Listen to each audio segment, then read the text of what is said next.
A 21-year-old University of Utah student called police to complain about a man harassing her. Just days before, officials say she was shot and killed by that man, a convicted sex offender. Now authorities are working to figure out what they could have done differently to save Lauren McCluskey.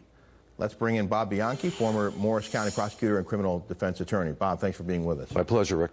It strikes me as just a tragic failure of a system. She did what she was supposed to do, and then nothing. Yeah, and she did not only what she was supposed to do, more than she should be required to do. She made multiple outreach to the campus police. She even contacted the town's police, even though they didn't have jurisdiction.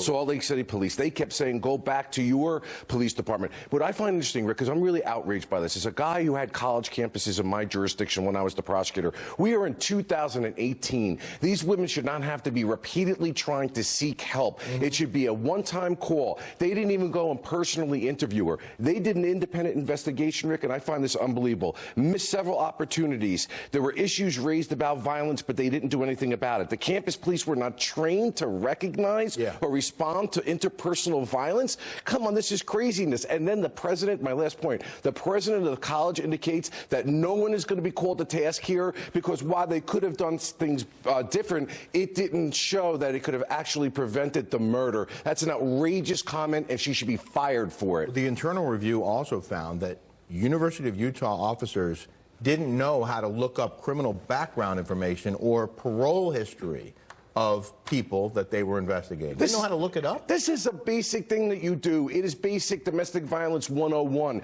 You look at the offender characteristics. The guy was on parole, of all things, for a sex offense where he spent 10 years in jail, so that had to be one heck of a sex offense. He violated parole on 2 occasions, and here's the thing. He's on parole. They don't need probable cause to arrest. You could have called the parole officer, said, please go interview this girl, and he would have been in handcuffs, and that murder would have been prevented. So it's outrageous to me how tone-deaf the president and the director of this police agency on campus, they should be wiped out to send a message. It's unacceptable. We don't know if she knew about this guy's criminal past, but what we do know is that after a month or so of dating him, she made the decision not to date him anymore, and that's when he tried to extort $1,000 from her over some pictures that he had apparently gotten of her, and then she called for help. She called the campus police. She called them multiple times. She tried to get them to intervene, and then she went to Salt Lake City Police to try and step in. And is it true they don't have jurisdiction on a college campus? They couldn't have done anything about this? This is a sticky thing I dealt with when I was prosecutor. I had a number of college campuses, and they had their own campus police.